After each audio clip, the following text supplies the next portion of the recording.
to start this video off with a big giant thank you for all the support on this build, because if I was relying on Mother Nature, I wouldn't exactly be motivated. That is my pond, currently underneath about 2 inches worth of brand spanking new rain. Yes, rain in Maine in the winter. I don't know what's up with this year, but it is utterly stupid. And that is green grass right there behind me. Because we haven't frozen up the way that we should. I should have like a foot of ice out on this. But you know what? I don't care. You guys say you like the build, so we're going to keep building. Let's get in the garage. Goal for this video: seat down there, belly pan wrapped around seat, hood sorted out, cutting hood to fit, maybe the start of figuring out the dash. We'll see how long this video goes. Okay, first things first. Picking out a seat in order to drop in.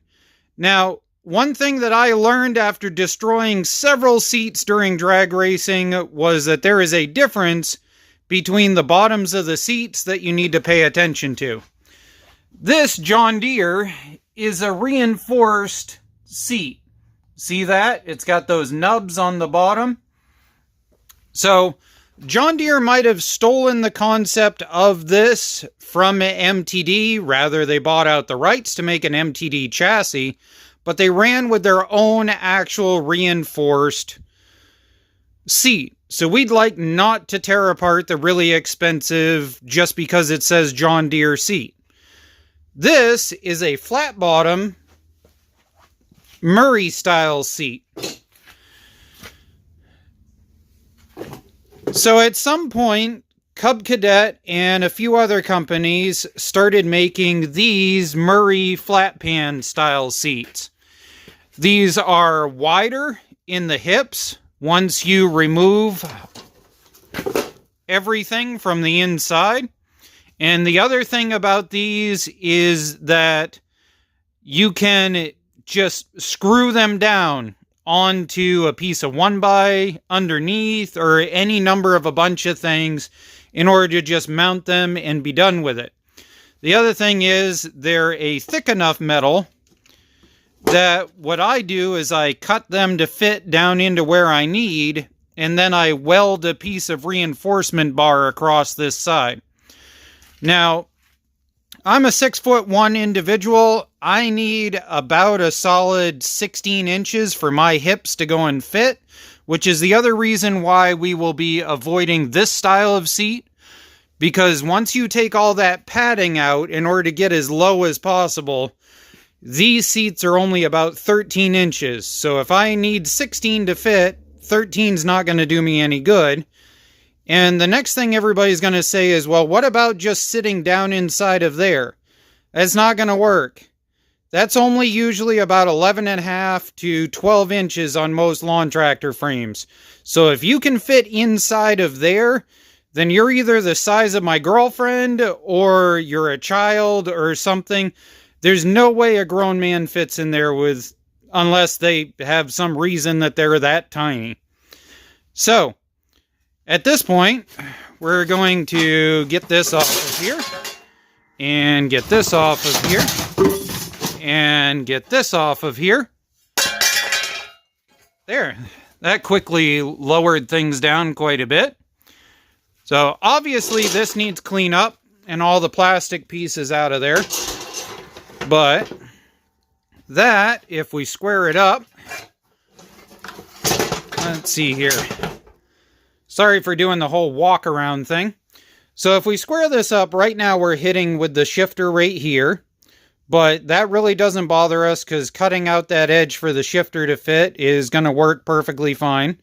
The other thing that this does is it allows us to use the stock pivot that Cub Cadet has for right here, because it's already set at about the width of the frame rail.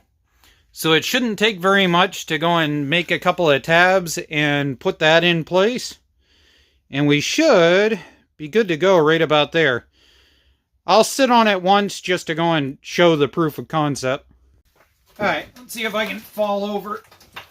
So if we get it that low, and we get all the way back into it, that's actually too far back for me to hit the clutch all the way almost. But that's okay, because I made sure to retain the actual slide bar piece. So if I set it up here, I can actually dial it forward to where I need it to be. So I think we're going to run with that concept. Right now I'm working on sorting out exactly how that is going to line up with where our new clutch rod location is. And I've got the seat all painted up after bending up the lip and everything to clear the shifter. But I was looking at this, and there is not much left of this original paint. Like, every time I turn around, another ginormous chunk of it is coming off. And these are pretty simple to remove. So I don't know. I've got this really ancient can of Hunter Green Rust-Oleum left over. This can is probably from a project about 7 years ago. I don't even know if it works. But what do you think? Tell me down in the comments whether you think that we should give this thing a Hunter Green because we have it spray paint job. That's my debate right now. Hunter Green spray paint job, because the hood's in pretty decent condition and it's the original green, which is a bit darker than that. Let's see if I come around. Here's where we got the hood stashed. So here's Hunter Green, and here's that green. What do you guys think? Should we paint it up? Haven't quite decided yet. And yes, that is what you think it is. We'll get to that eventually. But for now, let's see if we can figure out getting that pan wrapped around this thing where my keister goes.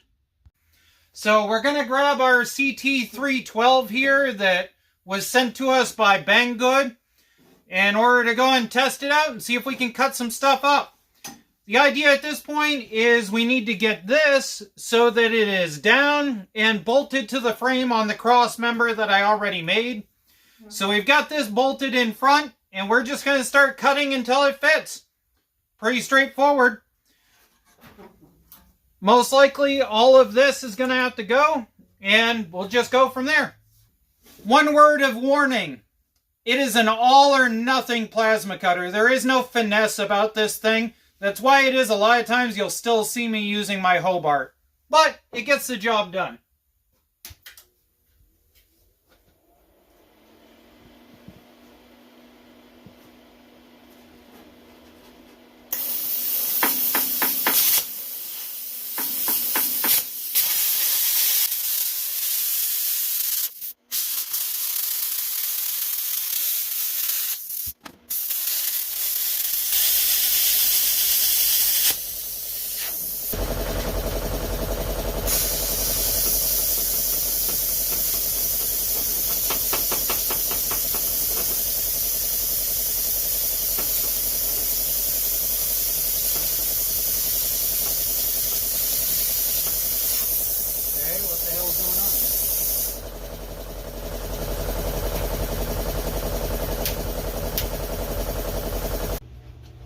The Chinesium saga continues. So, what I found out is that there is a pre-spark circuit in this. And basically, right here, from there to there is a little electrode piece. And I'm going to post up a picture right now that shows it a little bit better. And basically, that acts like a spark plug like in an engine. And it pre-sparks this until you manage to actually trigger on what you're cutting. And if that either burns off the tips or is way out of adjustment, just like a spark plug in a motor, it won't run. So what you have to do is reach in, undo those screws, then manage to go and sandpaper the ends of them, Then you've got to manage to somehow get this little piece of paper between the stupid little things, slide that pin as far over till it hits the sandpaper, then tighten down that screw, and then find out whether this was the problem. Alright, so if this works, we should be able to flick this and we should be able to see sparks inside there. That's a good sign. So let's grab this and let's see what happens here. That's not a good sign. Now what's wrong? Well, I hate to say it, but that's the end of this rabbit hole. Basically, most likely this controller board down here for power is probably fried. And the reason we've come to that conclusion is that the way this system works, the power comes in and goes down into this circuit board, which splits it into what goes up here for the welder, the plasma cutter, and the TIG. But also, the moment you turn that switch on, it turns on a transformer that makes 24 volts to this back fan here. The fan is stupid. It literally just is an on and off fan. So basically, if I go to grab this and I punch it, we'll just put it in stick welding for now. If I punch it,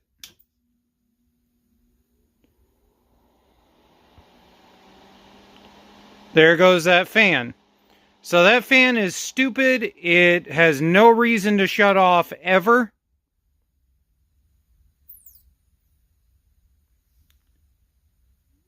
Cue shut off.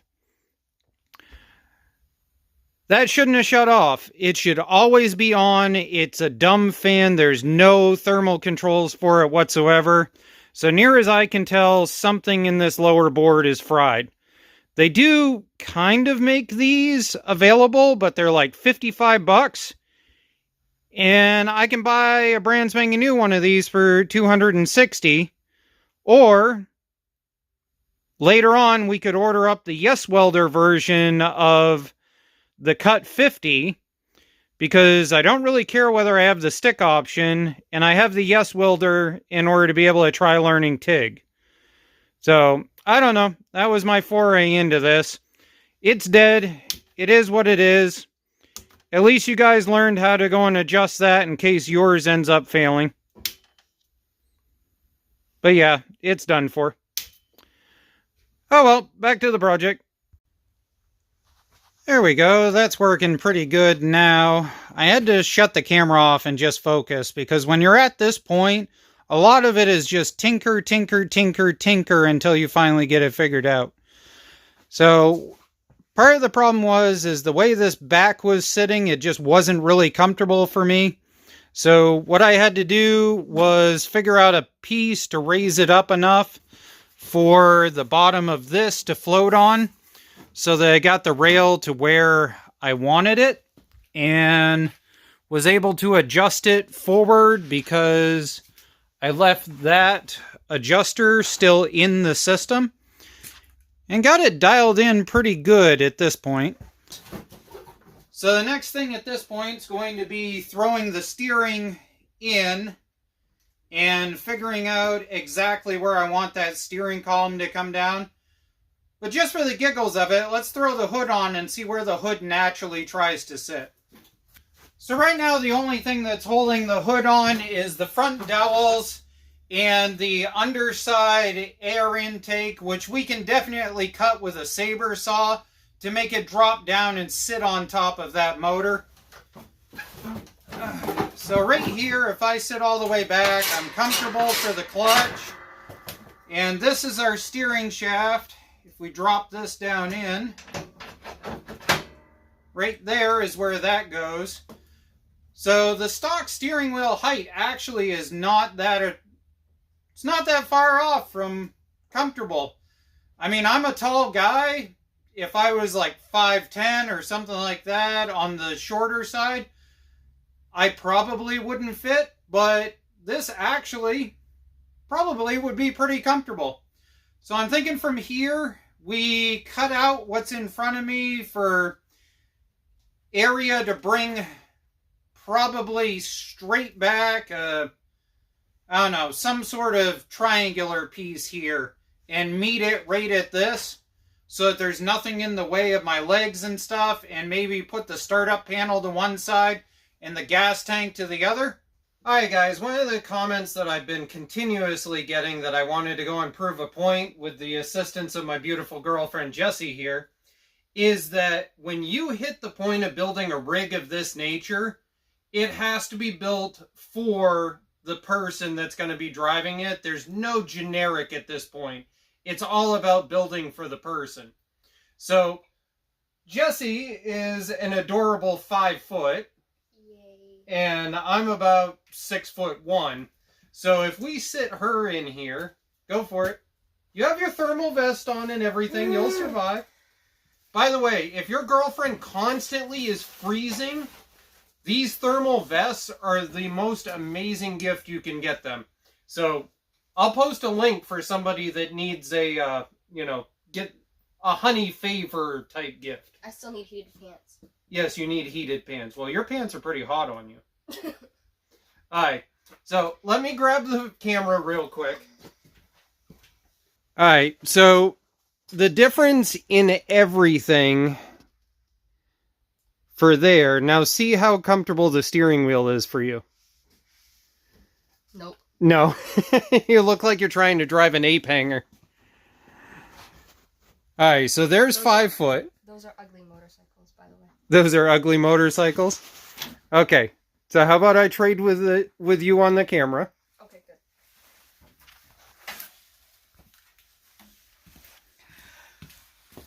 good. Oh, don't fall. It's all right. Falling over is the prerogative here. No. All right, I gotta get these off. I discovered apparently my pocket knife likes to go and grab onto the seat and keep me in it. So, Jessie could just barely reach to here. This is where I reach, and this is where comfortable is. And that's the difference when you're building something like this custom, is at this point, it's all about the individual.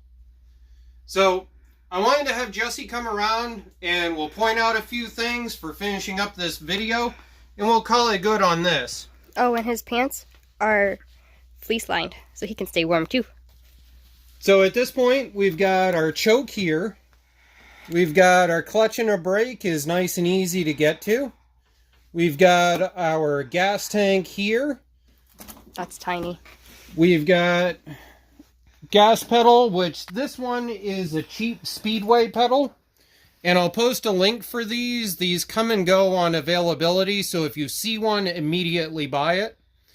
So our gas pedal is all set and ready to go. And we've got our electrical panel right in here. This is just a regular standard Chinesium one that you saw me set up on John's Kohler on the other channel. If you need to set up one of these, I will make sure to post a link in the description.